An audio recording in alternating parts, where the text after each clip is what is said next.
Friends, welcome back to the October Mega Marathon here on the Film Alchemist podcast. I'm your host, Josh Griffey, here with a brief introduction before today's very exciting episode.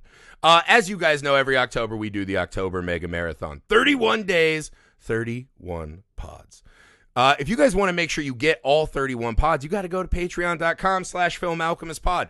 The absolute best way to help the show, the absolute best way to help us grow the show, and the only way to get the extra 3 episodes we got over there. We got a feature-length commentary on the 1977 movie House, Japanese classic. We've got Kill List and Bordello of Blood as Patreon exclusives. We also have our entire Tales from the Crypt miniseries.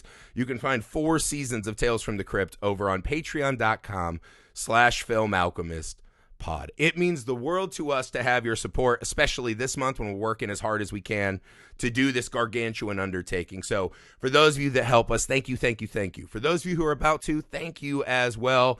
It really does mean the world to shows like us. We appreciate you. Make sure you go to YouTube. Film Alchemist is the channel. You can subscribe over there. We're on all the other social media platforms, especially TikTok. You can go help us out over there. That all is a great way to helps the show. I keep saying words over and over again. Maybe I'm stuck skipping like an old VHS tape. Maybe. Make sure you email the show, filmalchemistpod@gmail.com. Make sure you leave 5-star ratings and reviews wherever you find the show. Helps us defeat the algorithm. That's important. Also, make sure you go to misfitparade.net to check out what we're working on over there. My movie Sugar Tits is playing all over the country. We would love if you could get a chance to watch that with us. Also, it will be having its online debut before you know it. So make sure you go to misfitparade.net, subscribe over there so you can keep up with all the awesome stuff we're working on. Speaking of awesome stuff, our friend Jay Rollins, one of our number one guests. You know him from J-April, perhaps. We've done all the Planet of the Apes, all of You Askew. Wonderful guy. We've done a lot of movies with Jay. He is truly one of our favorite people. He's truly one of the greatest gifts we've gotten from doing this here podcast. Jay is a comic book artist extraordinaire. Make sure you check out below. You can find links to all of his stuff. Help him out on his journey. He also does commission work. Jay is beyond talented. I'm not even going to sit here and bore you with just singing his accolades. Just go look at his work and you'll see what I mean. Jay is an awesome, awesome chat every time we have him. He has great, wonderful chaos energy. We always have a lot of fun when Jay comes. So Jay offered to come and talk about VHS, the original VHS anthology horror film. Wonderful time going back and looking at this movie that I was afraid wouldn't hold up these years later, and was pleasantly surprised by how awesome this movie still is.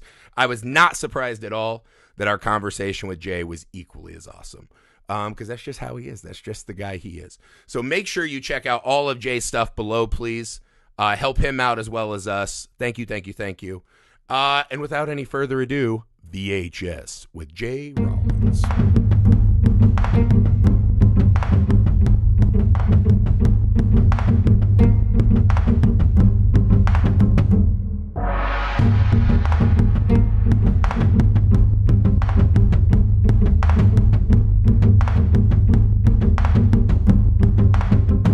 Yeah, it had been like a really long time since I had seen VHS, and I was shocked because the first 2 segments ended, and I was like, all right, what do we got left? 20 minutes here? We're going to wrap this shit up? And I was like, oh my God, there's like an hour left. I did not remember a single other segment from this movie, which is crazy. I mean, once I saw them, I was like, oh yeah, the crows and that shit. My favorite segment in the movie, I absolutely forgot even existed. So let's just start here, Jay. We called you up, right? One of our go-to favorite co-hosts. And we said pick an October movie. Why VHS? VHS got me back into horror. I think it just started this whole new cycle of what horror movies are, because each one of these is made by directors who went on to create the early 21st century. I had my roommate at the time, Ian. So we were really cool, and we lived in a punk house that used to be a warehouse that made aluminum Christmas trees in the 50s. And that's an indie movie log line right there. And we had this projector set up for playing movies. And he's working on making movies now still, and we like he loves film, and it was like this new thing was happening. This man literally watched this every day. He would go into like the dark part of the house and set up the projector, and it would just be he was the old man in the chair. Yeah. Yeah, right? Fucking A. Well, there's something to that when you're like a person who's chasing making movies, because this came out, I was young in my like LA time, and there's something, sometimes you see movies like this, and it's so deceptively simple that you're like, we could make that fucking movie. And I don't think you realize the kind of scale of this one, and especially the talent, right? Like a lot of the guys from Radio Silence were in this. Adam Wingard, Ty West, David Bruckner. Like, these guys have gone on to make fucking killer movies. And I think this one kind of belies that very VHS style. Like, even restarting it, Alex, I don't know if you thought this. It was like rough those first couple minutes. I was like, I think even when it came out, it was startling, but now everything is so fucking clear 12 years later. I had forgotten how fucking rough this one is for a lot of the movie. I mean, I've never enjoyed the framing device. I get why you need it for this particular thing, but I don't like the tape 56 segment. Like, it's like kind of the only thing that I think is a little weak. In my opinion, like, I get why you need it. The wraparound in general, right? I also forgot how I just thought they were like normal college age guys. I didn't realize they were all just fucking like sex criminals. Yeah, they're like sex criminal thieves. It's weird. Yeah, that's like a weird setup, right? Because they're like, we've gone into parking garages and pulled titties out. What did they say, 30 times so far that year? And you're just like, good God. Well, and they really do, they do ham-fistedly. Like, I know they gave them the basics of like, so here's your exposition, have a normal conversation. There's just these couple moments where he's like, well, they pay us to do this, right? Where we get $50. They're like calling their agents who are still their dude. moms. Yeah, wait, did the check clear? Again, it's not bad. Like, I get why you need it for this particular thing, and again, it's part of the setup. It's fun. It is also weirdly like the weakest segment technically in the movie, and it's by a mile, by a lot. Yeah, I think the framing device, but it's not of like, bad. You gotta I think find this is like the other thing. It's not bad. It's just not as good as the rest of it. This is the thing. I love anthology horror. This is like one of my cinematic catnips. Anytime you fucking give me an anthology horror film, a new one, I watch it immediately. Because I think of it like, all right, you watch a lot of indie horror movies. If it sucks, you're just out 90 minutes, whatever. As long as one segment is fucking cool, I feel like I got my value's worth, right? And so I love the framing device of like, we got to go find a tape, and there's all these weird-ass tapes. That's a great device. I just think the characters suck, and the old man in the chair, like, just kind of becoming a zombie, like, none of it really adds up, but it doesn't matter because the idea of just creeping through this house and finding tapes is so good. I don't know about you, like, for me, it's just like an act out. Like, that's really what it is. Like, you have the epilogue, like the last one. You're just like, cool, okay, thank you. That was the end. Yeah, and then they just go back to another fucking tape. It's like, all right, man. But I'll say this one really has that like whiff of, how do we get all these segments to 15 pages? Where it's just like a lot of like extra hanging time throughout, but you really see it in the wraparound. But yeah, those guys, they suck to hang out with. Like, it's just not a fun part of the movie. But I figured we might as well just go segment by segment, right? So yeah, that's fine. Our first segment is probably the one I remembered the most, right? Amateur Night, I think it's called. Yeah. I thought this, because I think when the movie starts, you're like, oh, fuck, dude, I don't know if I'm going to make it. Like, this is rough. Yeah. These guys suck. The shaky cam. I was like, all right, they keep cutting back to just like tits, and I'm like, I love tits. Am I supposed to love tits the way this movie's showing tits? Like, you're just really going through it, right? Yeah. And then Amateur Night hits, and I think this one is a perfect start to the movie. Because this really shows you the power of this kind of found footage element they're using. And I don't love found footage, but I thought this segment particularly uses it about as well as I've seen in anything. Yeah. I think for me, the framing, like the we've talked about found footage movies on the pod a lot because I like found footage movies. I think the bigger problem for me with found footage movies a lot of the time is that ultimately the rule of what it is broken because you have to finish the story and you can't finish it if you don't have the logistics correct. And I think what's great about Amateur Night and Bruckner's approach is that he never really violates the logistics because it's glasses cam. That's it. It's little you glasses. You don't have cam. to do anything. Yeah. And I think because it looks shitty, it's you don't have to worry about you don't have to worry about the framing. You just have to worry about it's strictly a POV thing, and that's a huge bonus. And also probably the hardest and best part about it is that it is strictly a POV. So you're you have no idea where this kid's going to look. That's the only way I can picture that they did it. Yeah, it's funny. There. I don't know if the camera they shot the movie was in the glasses. Maybe for parts of it, right? I just watched that probably Chimp Crazy show, and one of the ladies at the Chimp Crazy compound, that's how they ratted him out to PETA, is she wore those exact fucking glasses. So I was fucking dying laughing. But again, it's one of those, it looks so simple and shitty that you're like, we could do that. I think this movie, going back to it, it does not get the credit it deserves for the filmmaking of it and the shot selection. It's so much better than I remembered, I guess. So Jay, what were you thinking as this segment's unfurling? It's, first of all, the opening of it is a thing I always say right before I'm going to take a shot that I shouldn't be taking at the end of the night is so wholesome. Yeah. And I forgot that that's where it came from. You just had this in your life and you totally forgot.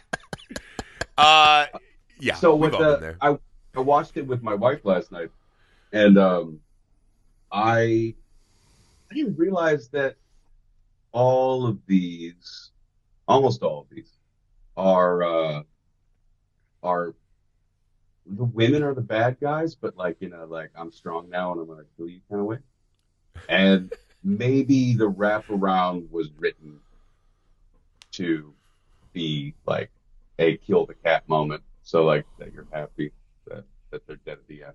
Yeah, there aren't a lot of men characters in the movie that you feel the world will miss. Oh man, I can only think about him as Dane Cook. The guy, here's another notch. Yeah, yeah.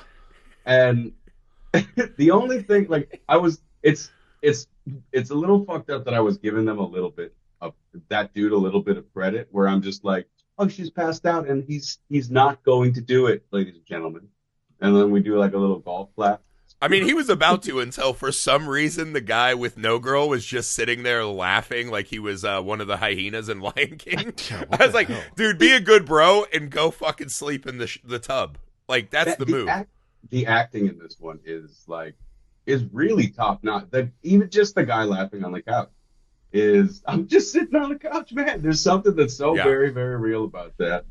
But the reason it occurs to me right now, the reason he decided not to go through with what do the kids say now? Rape the yes, that's what the kids say. Yeah, it's this new agey coinage. He had a camera on him. Yeah, well, no, I thought that too, but then he's also when he goes over and he's like, "Hey, I'll just steal the nerd's girl," which I was like, God, we've all had a friend like that. Just the worst, right? And then he's like, hey, get back here and watch this. He wants the fucking tape. And again, I think that falls under the sex crimes category of filming people that do not know they're being filmed. But, he just takes the girl with the fucking, Peyton Manning pussy forehead, and he's like, let's go. And it's just Jesus Christ. I never saw before, but when when Dane Cook decides that he's going to take his shot and he's going to the bathroom, you see the succubus put one finger up. She goes, wait, no, I'm doing something. This is how I take care of business. I really do like you. Let me handle this guy, and then we can go out to dinner or whatever. Yeah, well, she almost has this like forlorn look as he like tries to slink away. Big time. Like, Yeah. are you gonna leave me here with this guy? Like, Mm-hmm. so it is funny because it's hard to rewatch a second time once you kind of know the exposure. And even in the bar, you're like, what's going on with that forehead? But she seems fucking crazy. And I think we've all been in that spot where you're like, the craziness, while it should be a red flag, almost becomes a, all right. All right, this will at least lead to an interesting story. Let's go. You know, those women always do well. That's just like a thing that's always happened in Very society. much it was very real. It very much felt like being And that, 22. I think to your point, and going from bar to bar, and Yes. just like the idiot stuff you're saying, and even like being in the bar. This girl isn't saying anything to. This is where I'm a grumpy old man now. Like this, she's not saying anything. She is a boring person, but damn, is she cute? Is like the only thing that matters right now. Yeah. And she likes me. I think that's what she said. It's kind of loud in here. Yeah, she's, I like you. I like you. Right? That like weird kind of repeated course. But again, I think the acting is really good because I think this kind of shit is so hard to do. To just make it feel real when there's not like a script, like a well-written, crafted, you know, line to say, and you just gotta like make it compelling and normal. Because most of this shit's not that interesting in real life. I thought they did a really good job with that. But yeah, it's the kind of girl, and especially that guy who's like, you know, just the glasses guy, and the tall Dane Cook dude's always going to take your girl at the end of the night. Like, okay, you see a crazy one, and you're like, man, she really fucking likes me. And then, of course, it just, what looks like it's going to turn into a fucking threesome turns into a nightmare. Actually, a foursome, yeah. She even calls the fucking hyena off the couch. Yeah. Oh, She's no, like, let's go. No, she does not. She No, almost looks she doesn't like like the hyena guy. she almost looks like she's okay with the idea of glasses and Dane Cook. She's just like, oh, if this is how you guys do it, but she's like, nah, him. Not him. I don't Yeah, know. I don't but know. he still runs into the bathroom butt naked, so he thought him at some point. He was just, because- he's like, either I'm jerking off in the corner or I'll be ready when my number's called, coach. And you're like, Glasses this deserted guy's her. not a good friend. Like, he's not a good guy. I have this question. What is the succubus gargoyle creature's plan here? Like, she's at the bar hunting for men, right? Is this a mating scenario? Is this a blending in? I have a specific theory, but Okay. if anybody else wants to shoot in first. No, Please. go for it, dude. I would love to hear it. She was just hanging out with her friend. The fact that she's a succubus is ancillary. So you think she knew that group of women? Maybe not. The reason that she went as hard as she did is because Dane Cook gave her a bump of cocaine. After that moment is when she just she starts to get squirrely. She starts to look like, I think she's just a little demon gal out on the town. She didn't plan any of this. Well, I was like, does she have a lease? Does she pay rent? Like, where does Exactly she keep? right. Where does Who she is keep this the person she's dresses? Is this just like the extroverted girl at the bar, like saw the quiet girl in the corner and was like, "Bitch, you're my friend tonight." Is it that, Yeah. or do they know each other? Do they See, go I to- took it that like, they do work didn't know together? each other. Yeah. Okay, that's interesting. But yeah, I mean, maybe that's the thing. It's a flocking mentality, right? She just kind of finds a group and blends in. And you're like, all right, I've had those nights, like at bars where you just make these motley crews of people that are going to be your like adventure party for the night. But yeah, because I wondered in that moment, I was like, is she there to just get impregnated? Like, I didn't know where the segment was going per se, because she was there on a mission, and Karma like led these fucking, sheep in her path. What did you think, Dandino? I don't know. I kind of buy Jay's theory more than I do like she just haphazardly stumbled into a bar, or more than like she was like on the prowl, because it's not that hard to pick up a drunk idiot at a bar. Like, look, No, this would be a target-rich environment for a predatory gargoyle. as far as creature. dudes go, it's not that complicated to be like, hey, I like you. Like, all Or right, she I'll could run just take through my 10 of pants these off, dudes whatever at you night want. if she's starving, yeah. Yeah, I think she picked her guy. I think she picked her guy. She liked her guy, and that's sort of like, I think this is because to it me turns the out all ending, the other assholes the ending's the key. Because when she tries to give him a blowy after he breaks his ankle in his hand, Dude. which is like the grossest thing I've ever seen. Okay, time out. I want to pause on this. I hate broken Grossest? bones like that. Would you You wouldn't? Like, everything's already gone down. Like, why let your buddies die in vain? I'm not answering that question. Anyway. I think you just did. Every time I saw that when I was younger, I would be like, no, man, you just got to be like, oh, I'm sorry, darling. Look, I'm in pain. This is the only, I do like you. Maybe push that back together. Yeah, right? Or not. Let's see where the blowjob goes first. I don't know. But that's like the thing. Different. But that's the trick, that's sort of the catch of the whole thing, and it's why it works is because he's like, I'm not into it, and she has a fucking meltdown. You're like, coward. Oh shit, dude. But she has like what a child. A girlfriend meltdown. She doesn't. What a child. How do you think you're gonna get out of this, dude? Don't shut her down. Lay there and take your fucking blowjob like an adult, and then what do you guys, use that time to plan and strategize. What do you guys think happened at the end? My belief is, I mean, the glasses fell down. He didn't. I think she took him to her lair. Oh yeah. And he's her new absolutely. boy. 100%. Until he drains him of all of his spirit. But as far as she's concerned, you're my boyfriend. I really think that's what her. Well, there's that scene that is so fucking like a shockingly poignant movie in this movie that has almost none of them. Is when she's trying to give him a blowjob and he's just freaked out and injured and he's like, I'm a child, don't do it. And she backs up and she's just kind of like, no, like? And she like weeps. Like she's having an existential meltdown. She's like, what did I do? I don't get it. It's literally what I'm talking about. That is the scene that unlocks the secret to the whole thing. Is like her having that meltdown. I don't disagree with that. Taking and like running with it. That is like the whole thing. I just thought that scene like hit in a way I did not remember. Like I remembered the kind of big like blood splattery elements of it. Sure. I still think you get the blowjob. Like that's fucking crazy to me. How do you get hard in that scenario? Yeah, I got to be honest. There's no way I'd be able to. I don't think that would be a problem at all. I would love to see. Why do you think men get hard imagining traversing a jungle, dude? It's uncharted territory. Saying, we're all different. What? And we know a little bit more about Griffey today. Sorry, did you just? Sorry, Jay. Did you just say get hard about traversing a jungle? Yeah. I bet all those dudes that are watching their friends die on the Himalayas, they're probably hard too.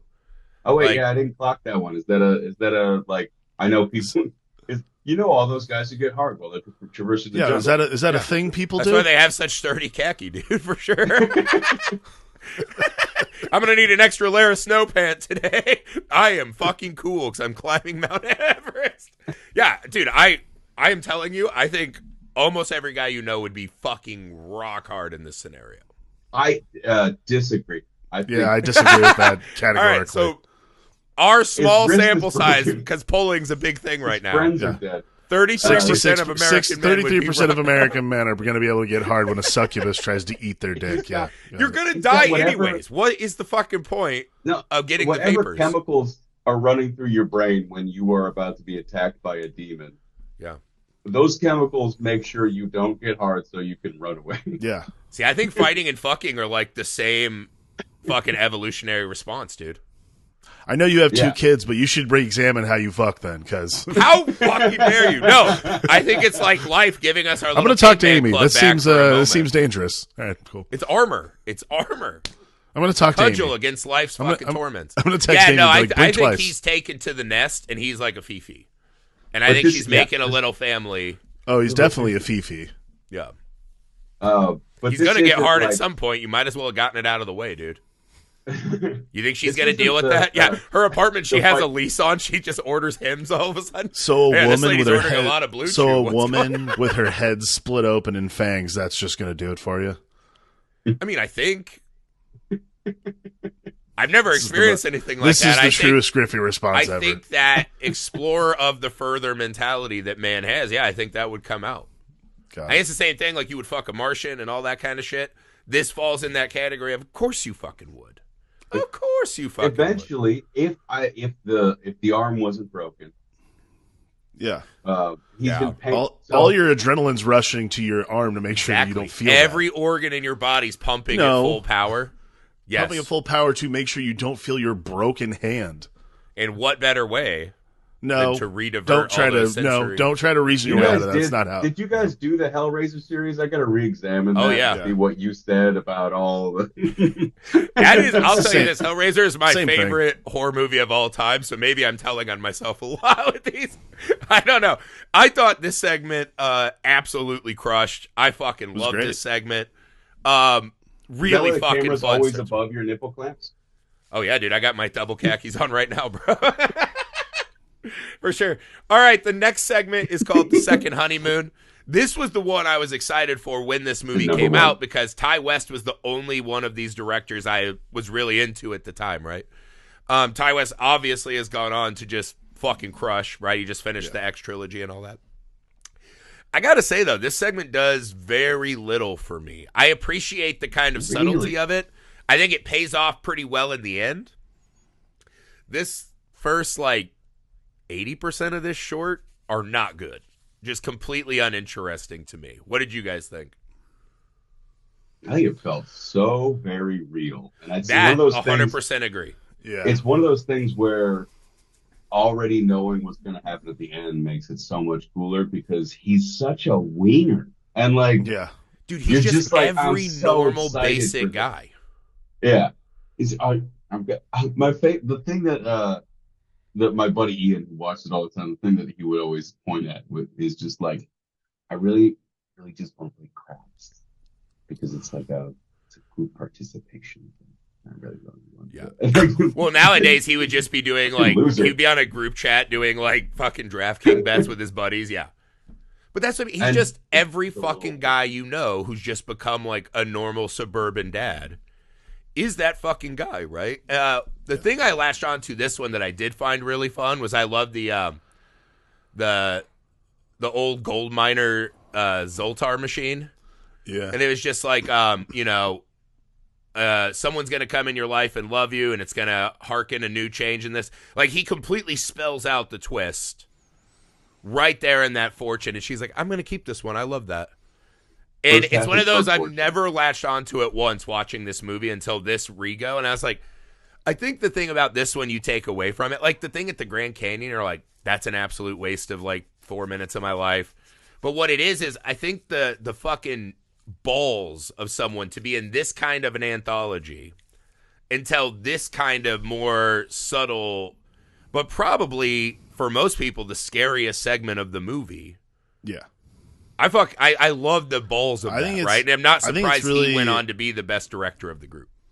I think it's really fascinating that Ty West does this one particularly, just because, and I guess it speaks to a lot. I mean, for me, it speaks a lot to the X trilogy because he understands sort of there's a lot about depraved humanity that he kind of gets. But casting Joe Swanberg as the husband is also kind of a key component here because there's a lot of these little pieces in the segments that have that mumblecore mentality. That's why it's which good and bad, by the way.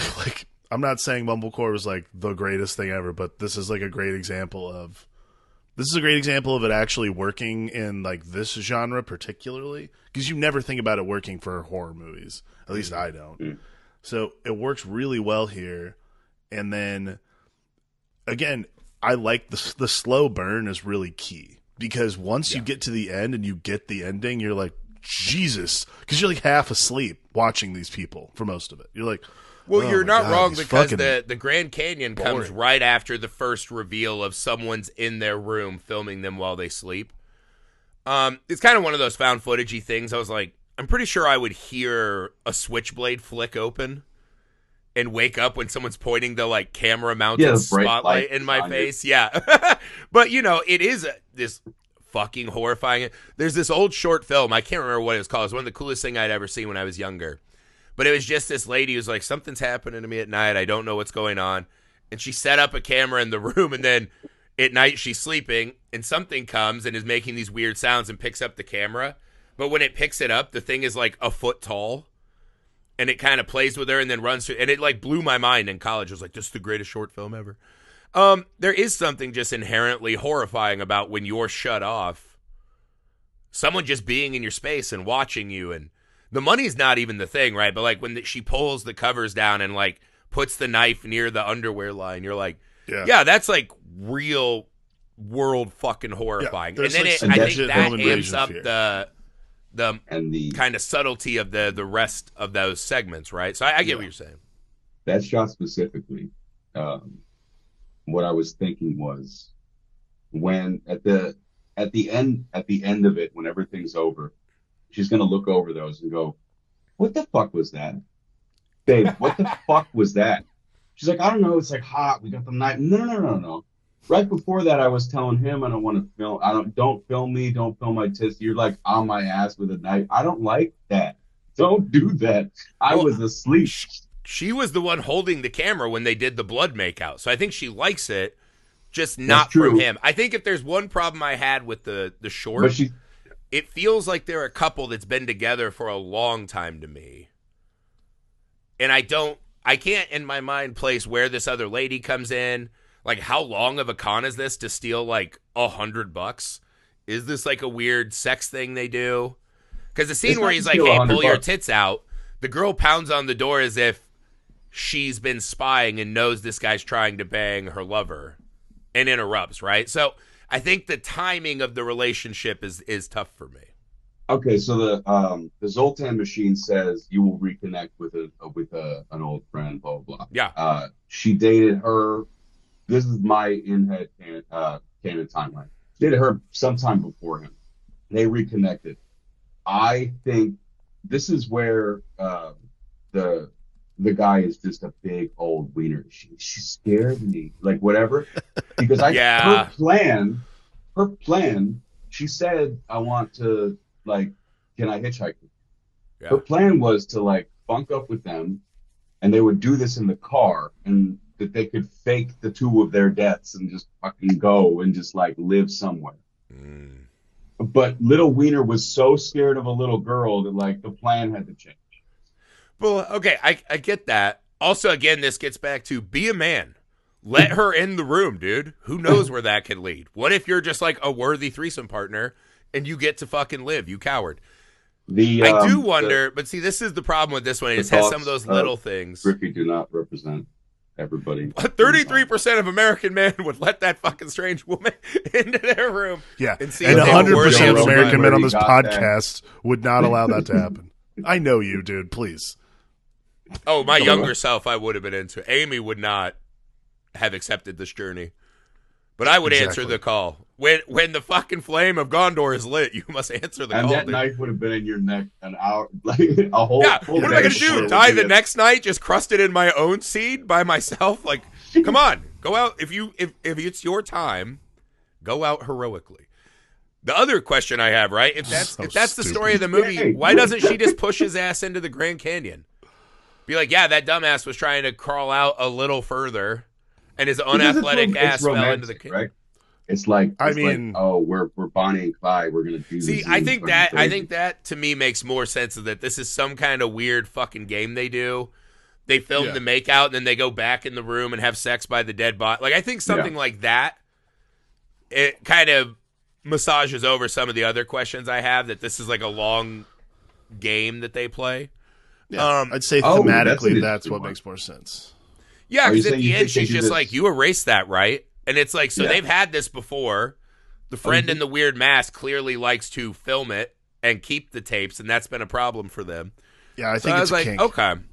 But dude, just that scene, again, it's kind of one of those, you're like, all right. The first one rips pretty hard. What is going on? When she fucking stabs that dude in his sleep. Dude. That's the kind of shit where I'm like, it's so many horror movies you have to go so over the top. That is so fucking simple. Yeah. But just fucking brutal to watch. Like, it's so fucking horrifying. Something about the camera angle and how dark it is and the pool of blood. It truly looks every single time like she is cutting off his head. And I don't even know if it's fucking mean, they intended dude, for it to look like that. Vicious. And then when they looked at it on the day, it was like, yes. But all he's got, you can see it, if you're looking for this sort of thing, he's just got one little strip around his neck of whatever special effects latex with a little bit of blood inside of it. But God damn, there's something about the way they film, and like look on his face and the sound. Yeah. See, I think that's the other part of it too, is like pushing him off like the side of a cliff at the Grand Canyon is so impersonal. This is like meant to be personal. Yeah, Yeah, I can vibe with toilet that for sure. She just hates him. So I Like have a full thematically. different view of what this is. I don't think they hop from guy to guy to guy. I think they used to be together. Yeah. This lady Oh, is yeah. crazy. This new guy is just she's fun and smiles and likes to joke and is whimsical. Hey, do you remember the movie Big?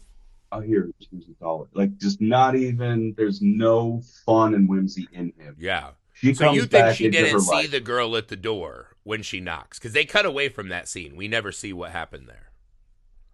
I think she knows she's going to be there. No, she called her. They reconnected at some point in the past, which is why they decided to go on this road trip, so that they could be in the middle of nowhere, and she could just disappear, and he could just die.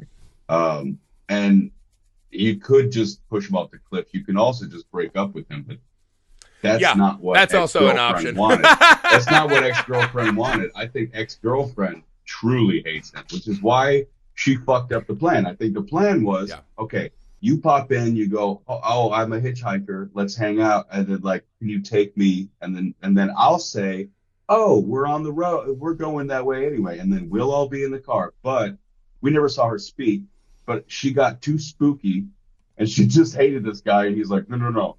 And so for the rest of it, it's her trying to figure out what she's going to do instead. Well, they have that kind of biting moment where he's like, "You took my $100." She's like, "Why would I take it? I've been with you the whole time." He's like, "Wouldn't it be the first time you treated yourself?" I was going to say, see, here's the So thing. like, You guys so are it hints glossing at this you guys are longer glossing over run the of most important relationship. aspect of this. You guys are glossing over the most important aspect of this segment. This is really about how to steal $100. I think there's better ways. I don't know. I'll be honest. Have the It seems a threesome lot. and use the room safe. That's what this movie is taught. I think her girlfriends fucked up the whole plan. I think this was going to be smooth. I think first fuck up was showing up in the middle of the night instead of, like he said, like when everybody's going to their cars, when just politeness will make him say yes. Second fuck up was like going into the room and taking his money because she can, because fuck you, because she's mine. You don't He's need the to worm do in that. the apple of the Garden of Eden.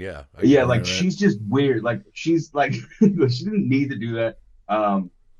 The next fuck up, I assume, when they get caught, is that like she filmed herself stabbing him in the neck. That's not good to just create physical evidence. That's not taking his money, putting his toothbrush in the toilet. That's petty. That's just, I hate this man. I forgot about that beat. Nasty. She can't. She didn't keep her cool enough for what this crime was supposed to be. I like that. Well, I think it's that in total, this one pays off so well. It's so it's just extra mature compared to everything else we've seen. I do think this is a standout segment in the VHS series. It was one of those rewatching it, though. I guess I'd kind of forgotten how hard the ending landed. And so, it's like, okay, I see what you did. A segment I do think is just the pits is Tuesday the 17th. Yeah. Jesus Christ. I mean, the digital killer, this is one of the lamest fucking things This is the one where, like, if you hate VHS, the franchise, right? And they've gotten more into these, like, bigger, more polished productions now, right? They kind of got away from this very analog beginnings. Yeah. This segment, to me, is just all of the worst habits of this movie compressed into a short film. The characters suck. The guy who's like, yeah, fucking bite the dead animal. And the characters are, like, aloof, and the horror makes no sense. Her plan makes no sense. Like, this segment fucking sucks every ball that's available. It's bizarre to put. I mean, I guess they put it here because it's the worst one. Dead center. Oh, yeah. Let's get it out of the way. What? Nobody else submitted, I guess. I don't know. We need 5. But after this guy went on to make or no, he just did visual effects. Never mind. I thought it was a podcast. Mumblecore. He does a podcast now. After the mumblecore slow burn, like almost like House of the Devil where we're just living until it's Yes. like suddenly. This coming right off the bat with everybody just like the worst actors. Nobody rehearsed. Nobody figured out what was going on. Yeah, I don't know. It's totally This is the problem, unbelievable. is It's that- like, this is what the are you problem, is doing that- here? I'm here for that blonde goddess. I was like, really? We're supposed to believe that dude is there to fuck the like every part of it. And then they start seeing like ghostly digital images. And you're like, why would the digital shitty Jason Voorhees like give them foreshadow? Like This is I how never saw it nothing that in way. this short makes This any is how fucking uninspired. sense. This is how uninspired this segment is. I actually thought this one.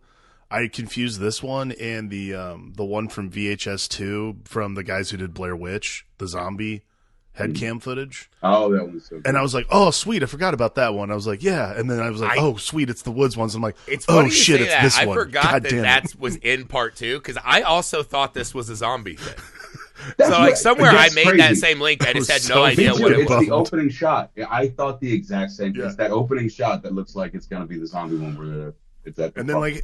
like literally 5 seconds, like, oh no, it's not that one. Oh, I had fuck, it's totally this scrubbed one. this Oh. from my brain, which I Yeah. think is the right move. I think as soon as this is over, I'm going to do it again. This is I'm gonna get the fear spider. this is just the weak. fucking worst. The glitch I thing think is I'm stupid. gonna. I think I'm gonna pull back on calling him those digital glitches. I'm glad that this guy ended up being just doing special effects and stuff. Those digital glitches are, I actually think, it's the camera can't capture him. It's not they don't see that. Yeah. Right? Is that's what this is? Okay. Yeah, they only So- see it in the viewfinder. I'm with that. Yes. Okay. So this segment is fine. It's just that it's not found footage and they forced it to be. This should have been a quick short that's like what it's trying to be is we all already saw the camp horror movie. Mhm. This is the sequel where she becomes a bad guy. Yeah. Which would be fine. It's the campy dialogue and the campy delivery that cries out for some crisp camera movements Mhm. and a little bit of like music in the background and overhead shot. This is not made to be a found footage, and I don't know how it got in. Yeah, well, it's the we can't see the killer in the woods. Like the woods themselves is killing us. You're like, all right, there's something there, but the movie has a base problem to me rewatching it of like the overuse of the tape air. Because you're like, if you ever filmed Yeah. on tape, like they were pretty steady. Like it might look like shit, but there's not glitches everywhere. It just kind of was one of those like you felt the cheapness. It's kind of like when you watch the Grindhouse movie they made, where like Tarantino made a Grindhouse movie. And Robert Rodriguez just made like a gross out movie that he digitally tried to make look like a Grindhouse movie. Mhm. And this one is just you see it trying to be something it's not. And then just the base, the killer like not being able to see him doesn't help. The booby trap thing is fucking outlandish. Yeah. Yeah. And at the end when he's just in the tree like, aha! You're like, oh my God. You're like, kill me with that rock, please. Like, And I don't get wanna her watch this. motivation.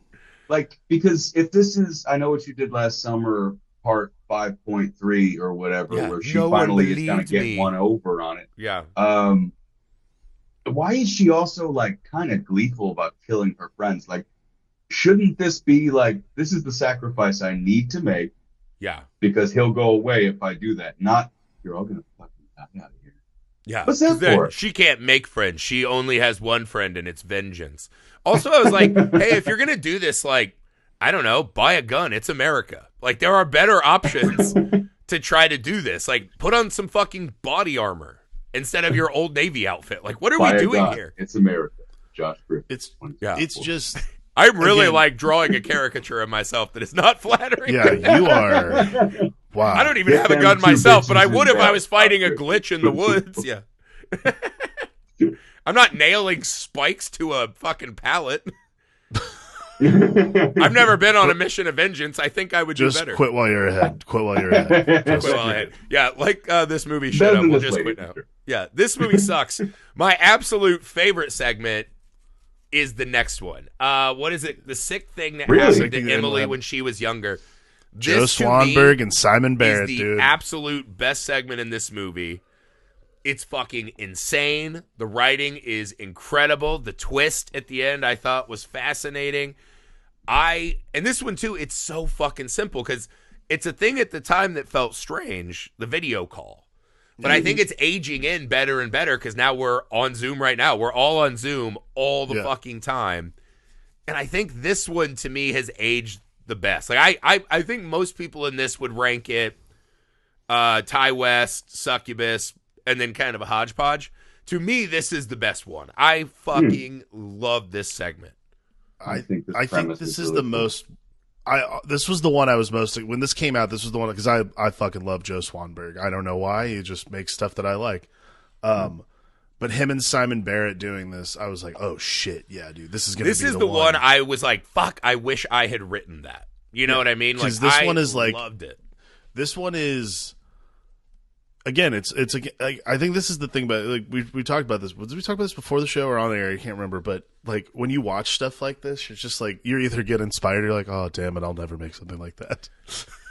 Yeah, seeing great art, and then you're like, I should quit. Yeah, I'll say this: VHS is one of those. VHS is one of those things that I watch. Was like, dude, that is actually it's really inspiring to watch. Like these seem deceptively simple, and I think. This is one you feel like you could have made if you just had that like fake body to cut open. Yeah, this one's like deceptively simple and besides that though, like again, the writings this is probably the best script of all of them. Yeah, and then I just this or Ty West, they're both really sharp. Yeah, I really like this script. Like the way this is written is really. The only thing, and it's that you gotta give a movie one exceptional. Her like. When it comes to that. I hear a sound. I'm going to go open the door because my scrawny boyfriend is on Zoom. I was like, that's a bad plan. That's a horrible plan. That's dumb. See, that part is fine for me because she plays it really well. Because she's just like, just goes out there, I should help them. I'm like, I know women like that. Like, she's like, I'm going to close my eyes and whatever. I have a problem getting over how shitty that little fetus looks. I have a problem. It's really pretty do. small, but it's also not. It's not a human unscary. fetus. We don't know what it is. But it's not even moving. It's just bad. Like keep a little bit of it in the shadows. I have a problem with the CG little light bubble that happens at the end. It's just little production stuff where like there's a lot that you could have done with just like some flashing strobe lights. I have a problem with just the kids just sitting there and I can look at them. Those are baseline. I do love this segment. It gets better the second time you watch it because the first time you watch it, you feel like that guy is really not pulling his end of the acting. But then you just realize like, this is one of 12 girls that, like, he works on the base or whatever. This is one of 12 girls. Yeah. He has to pretend he's their boyfriend until they erase their memory next month, and he's just bored until every once in a while he sees some boobs. What a hard life, just getting to see fucking tits all the time on Zoom. Well, being boyfriends to people you don't actually care about. You get to see boobs every once in a while, but you're also like, oh, baby. You're saying we're just there cherry picking the boobs, but mostly it's hearing about their shit you don't care about. It's a tired end of a 12-hour shift. Like, it's okay, baby. It'll be okay. Don't do that. Don't hurt yourself. I'll be there soon. You'll like, never guess what happened in Philosophy 101 today. And he's just like, fucking God, no. No, I agree. The thing about it that is a little hiccup is I was like, if they're just harvesting fetus, why are these things bugging her? Like, why are they making themselves known? But again, it's like, I think I enjoyed the setup of it so much that you let things like that slip. Or you let slip that, hey man, there would be blood in her apartment. Like, is no one investigating? You're like, maybe, all right, she's a drunk college.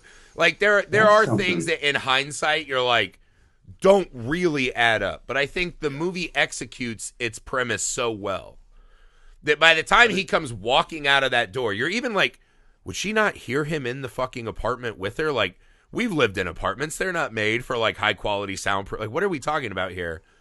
But it's such a shocking moment when he comes out and starts doing that, and the like ghastly little creatures are just sitting there like fucking owls watching. And yeah, the fetus isn't great, but I kind of dug it. And then when he's like, "Oh, I got to break some bones to make this look real," and you find out he dragged her in the. There's an intensity to that I think in my mind it's, you know, and I don't do this with every movie, right? It's that kind of weird. If you love what the journey you're on, you forgive more, right? And like definitely. this one just falls into that. Well, I think I that's totally what it concede is. your point. There was a lot of rough patches, but the journey of this one to me is the most interesting. And then at the end, when he calls the other girl, it was like it's like a double twist that like really fucking slammed home for me. That twist To at the me, end that's like elevates it 100% for me. Yeah. To me, that's the key to all of them. It's enough time between the fetus that I forgive him too. Yeah. But to me, that's the key to all. that. No. I think you're right, Griff. I also think that's the key to all of these working is when they work, you forgive, like, because each one of these we've gone through, other than Tuesday the 17th, because, you know, but that's because they didn't, like, there's a golden rule amongst these VHS segments, in my opinion, which is like, you have got to make this work to the point where we forget about the logic of the situation. Because like that snap in is so thin. That's a razor thin edge to be on of like, hey, I'm out of this now. And every single segment, except for like 1.5 of these, keeps me in the, like, dude, Second Honeymoon's a great example. It should not work at all. It is boring by any like perception until the end. And then the second viewing, then it's like a completely different thing. Yeah. Right, it becomes a different thing. Like the ones that, like, this one's the same way. Like, if when you watch this more than once and you see these segments over and over again, they take on different forms, they take on different meanings. That's the point, right? The 3 segments in this movie that are really good are all better the second time you watch them. Yes. For sure. But I think that's what's interesting too about 10/31/98, because that was my favorite segment next to one of the amateur night the first time I watched it, and now it's not even close. Yeah. Right. Yeah. I know what you mean. When it's because I like those guys from YouTube. I don't know if you've ever seen their other stuff. Oh yeah, the Chad Mike Alien Abduction one and stuff. It was just like they did such a good job. Yeah, he's part of the With all Radio their Silence YouTube. crew too the now. Radio Silence guys. Yeah, And they fucking are incredible.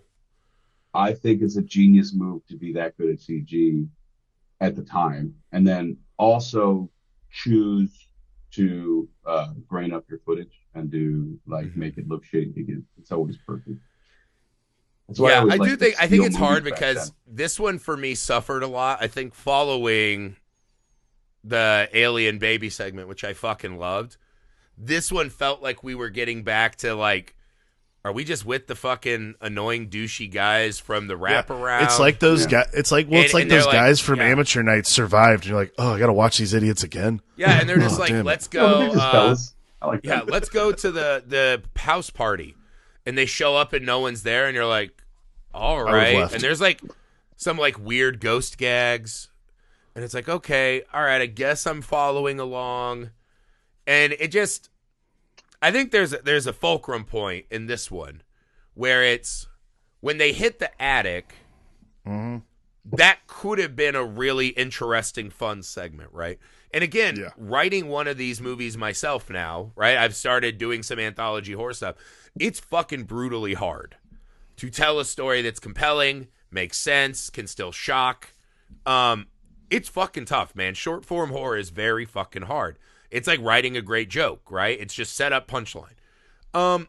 This one didn't do well on the setup, but it got me to the point where I was like, the fucking punchline looks awesome, where they're just like chanting along with them, thinking it's a fucking haunted house. The bit is really good. And this lady's tied up, and I was like, yes!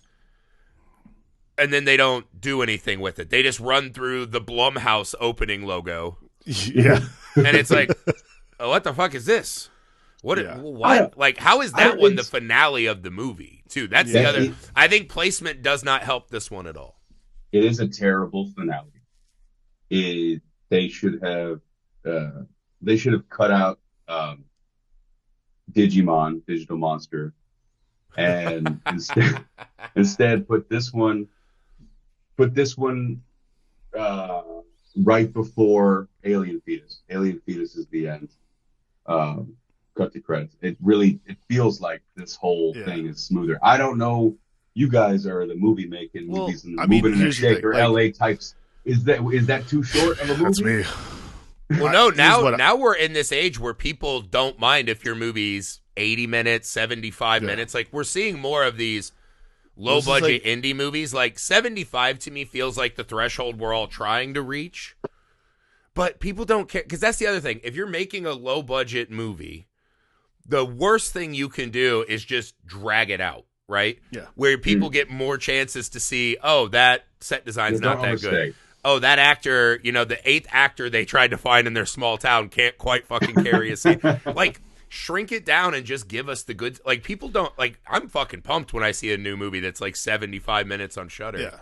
I'm ecstatic, right? And I think if you just chop this one, and that's the thing, I think you chop the digital monster one you said and then let this one exist.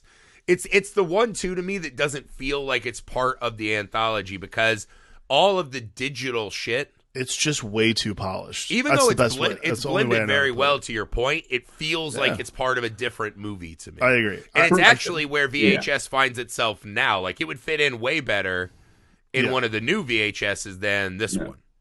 It's a comedy, which is one of the things I enjoy. Yeah. But it is a strange way to end it, especially when we're about to go right back to finish up our story with Mustachio Man.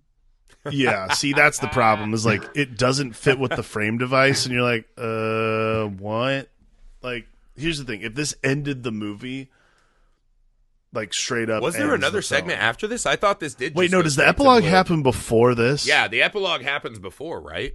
You're right, sorry. Where the guy gets his brains eaten, and then they show this, and then it goes to the blue screen with VHS on it. Yeah.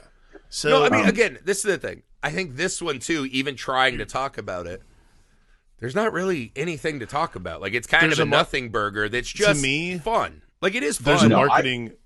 There's a marketing reason to do this. Like, for when you look at, like, how to structure the story of VHS, like how they work, you put this at the end because it's the one that people leave the theater and go, and it's a big bang. That's the one. You want to send people to the lobby, the bar.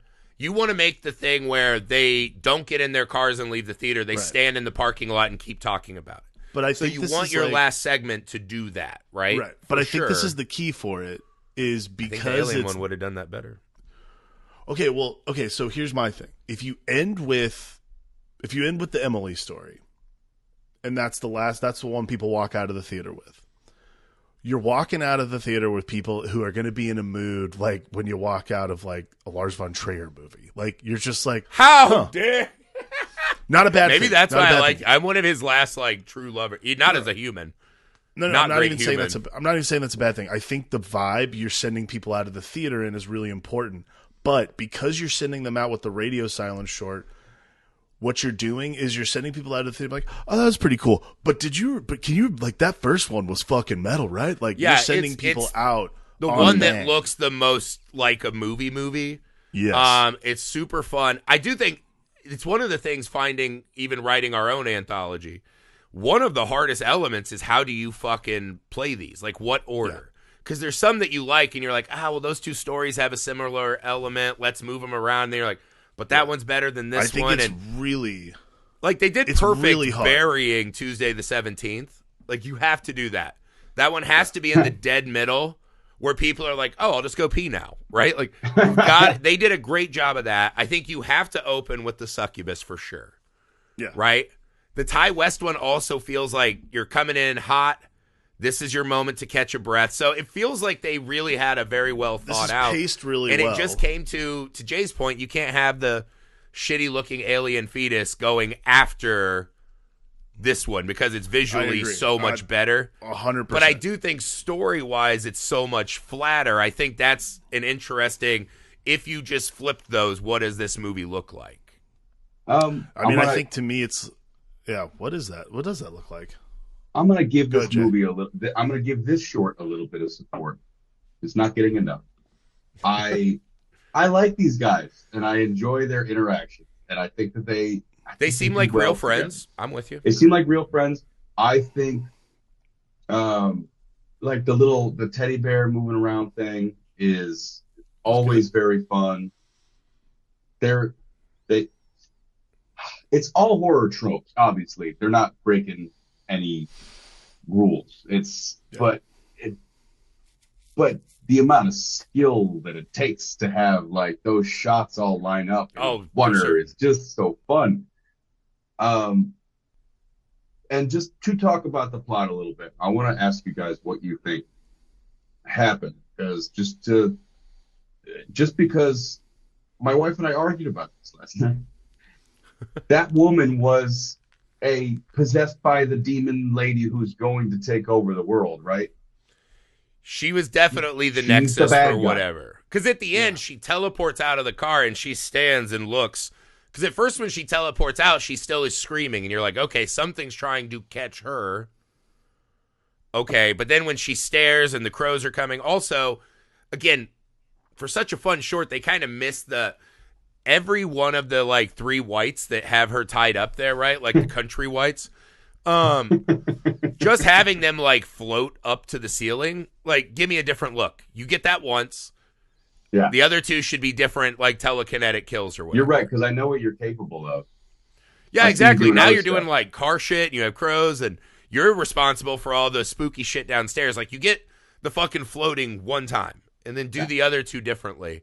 Or have the guys have to kill one of them. Like, there was meat on that bone that was not explored, right? Here's an in-story question, because I think the answer to why so many things are happening in the house, because they could and they didn't stop to think whether or not they should.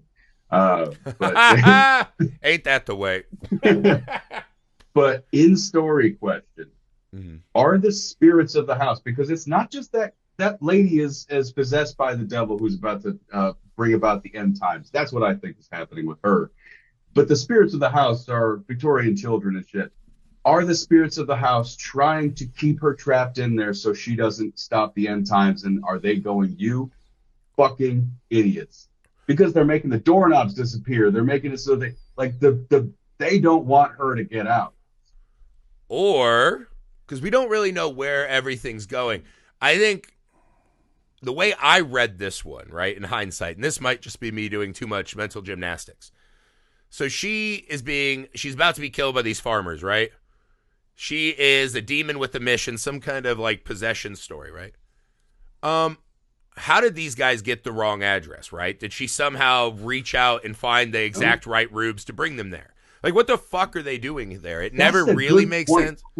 It's like a wrong address kind of thing, but okay, so maybe there's like a reach out.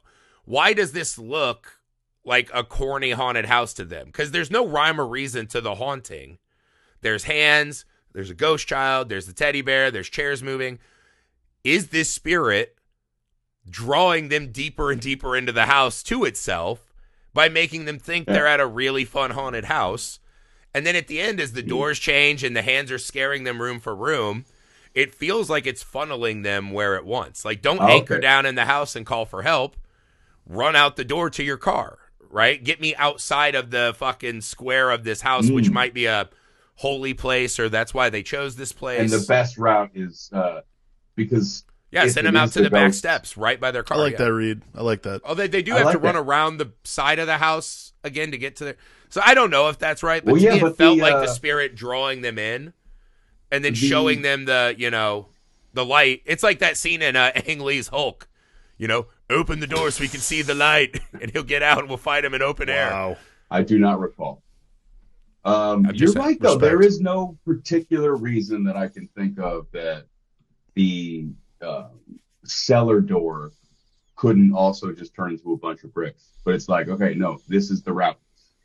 Yeah, well, maybe it's one of those two, because it's not the most efficient route out of the house, but maybe it's continuing this heroic thing in them. Because one of the things is, as they're leaving, she's like, don't leave me out. And he's like, guys, we can't leave this lady. So there's a moment where they have to be bought into this ruse enough that these drunk dudes are just coming to party and bang, go back and fight and risk bodily harm and death to do this. So the house could be playing this game of, making them feel more heroic by putting these non-threatening obstacles in their way, like a door disappearing, right? Running through the basement makes it feel more like they're doing something. Before they just get fucking smushed on the train tracks, which was cool. I didn't feel like just cutting to like someone turned on a giant super bright light and we just cut to blue was like the best way to end that one. There's apparently an alternate ending where they survive. Ending? I've never seen that ending. There's an alternate ending to this. The real ending is the ending that they have on their YouTube. The real ending is the train's about to hit. She flies away. She disappears. And there is no train. They're just in the car. They get out and they go, best Halloween ever! And then that's it. Dude, that's actually so much better. That's so much better. Yeah. Because it's anticlimactic, but this is a comedy, to your point. Yeah. And it's these guys that become the unwitting minions of like the Antichrist is kind of funny. And so she gives them a pass. Like, no, they got me out of here. They say, like she that's the thing. Train. Does the train with the feet by the window, like, is that impactful in any way? Like, no pun intended, right? Because the train obviously doesn't hit the car. I guess it's a scary thing. Like, yeah, I wouldn't want to get hit by a train either, but I do think that other ending is just a way better way to send us to the lobby, to Alex's point, right? Because now you're laughing with it, and you're like, that fucking movie was a riot. Like, I fucking love that. I just think it's a better ending. I'm with you. Yeah, I mean, that's, again, like... I've got Super Mandela Effect. I thought that's what was about to happen. Because I watched it on YouTube all the time. Because you've seen it. And it's just... Yeah, it just cut off, and I was like, well, that's a... Oh. All right, so we got to do this part. I got to wipe too much now.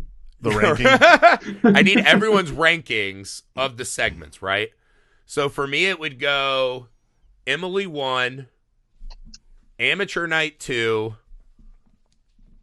Second Honeymoon 3, this one 1031 4, and then Tuesday the 17th, Under 50 Miles of Liquid Shit, number 5. I actually think that's my rankings as well.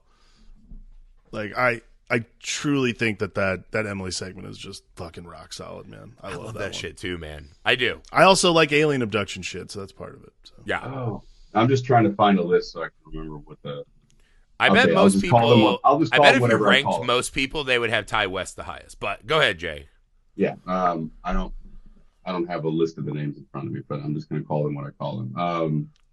Second Honeymoon is number 1. Yeah. Okay. I think most people would agree. Actually, it's the fact that I remember what it's called, and I have remembered for 10 years. Yeah. It sticks with you, man, for sure. Yeah. Yeah. And then the first segment. Yeah. Amateur and Night. Then, see, this is crazy because, like, you'd said this too, right? That, like, this last one you thought was super cool in 2012. Yeah. Yeah. Yeah. Are and then we it just all sort doing of the loses same rank? its I think flavor. we're all doing the same rank. No, Yeah. you don't have the Alien one. We Yeah, have no, the you Alien put one number Ty 1, West so you have on that top.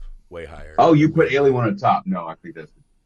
I think that's the thing. This second one... segment, first segment, fourth segment, Yeah, Alien. third, fifth. No, fifth. Third, No, second. yeah, you have third is the last, I'm assuming. Yeah. Tuesday the 17th is Yeah. dead. Yeah, I mean, that's the thing. I think the 1031 is fun, but there's not really anything that sticks to the ribs, you know what I mean? Like, it's one that I forgot even existed until I saw it again watching it now. I'm assuming I'll forget it again before long. And I think those three, the ones that I put the highest, I think just have the most, like, interesting horror stuff that, you know, keeps them memorable to me. Although, to be fair, I forgot the fucking Alien one, too, because that shit was like 12 years ago. But yeah, rewatching it, that was definitely my favorite.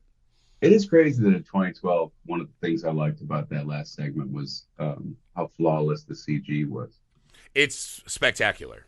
It is spectacular. It is good CG. It's just the way that it's moving is very much, it is definitely CG. And there's, like, you know, just the way that the window shrinks is and it all looks real. I think at a production level, it dominates everything else in this movie easily.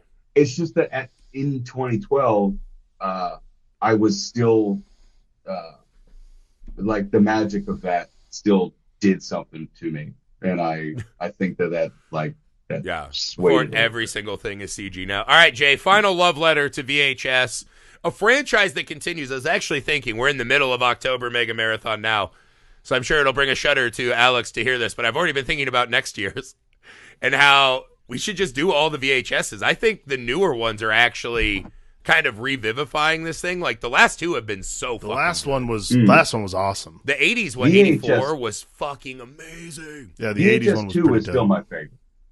It's got I think some Viral's the aspects. one that I was like, I think I'm out on this, and then they brought it back. The Creep Show series is fucking awesome. Like, I fucking love Anthology. But Jay, final love letter to this movie, which spawned a franchise, which is still giving us amazing Anthology horror beats now. This movie revivified, because I liked horror, and but at the time I just considered myself like not really a horror fan. Like I could when I was a kid, I watched everything. Leprechaun, all the Leprechaun movies. I was actually just talking Amazing. to my friend yesterday about like, I was like, no, okay, Leprechaun in the Hood is part of the series. It's the fifth one. So 4 is in space, and then they did Fucking in the love Hood. the in space one, yeah. And then the 6th one is back to the Hood with the number 2.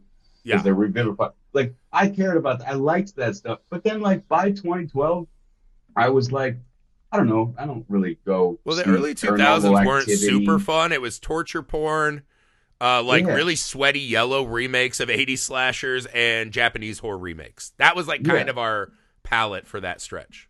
And then even the idea of found footage was like, for me, all I knew was like Paranormal Activity. Or, everybody liked Cloverfield, but I wouldn't have put that in the same category.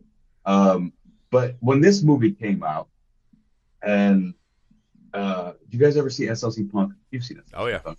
You remember that last shot right before the trailer when it's just like he's playing punk music? He's like, what is that? It's something. Yeah. That's what happened. Fuck yeah, dude. That's what happened when my buddy showed me that, and it just like brought me back. I did not expect that SLC Punk drop. That is awesome. Yeah, nice. Man, it's a fucking rad. I was worried going back that I wouldn't be able to like watch it, that it was going to suck and the handheld camera thing would be off-putting to me. It's so much better crafted than I remember. Yeah. It's fucking great. Awesome to revisit. Thank you, Jay, for joining us as always. Thank you. You guys can go back and find tons of Jay from October Mega Marathon episodes. Every April we do J-April and let Jay program. We did Planet of the Apes, the View Askew universe. So go find all Jay's stuff. Would you like to tell the people where they can find your shit online? It's at Jay Rollins Art everywhere. Jay, not just the letter J. Rollins as in Henry Art. And Kickstarter, I think it's still happening. It might be finished for Kismet. It's the bear, but with wizards and stuff. It's pretty cool. And then Time Schmucks issues 3, 4, and 5 will be coming out on Kickstarter within the next few months. Please take a look for that. Time Schmucks 3, 4, and 5. Thank you. Amazing. All right, guys, you know the deal. 31 days, 31 motherfucking pods. So we'll be back tomorrow with another amazing horror movie episode.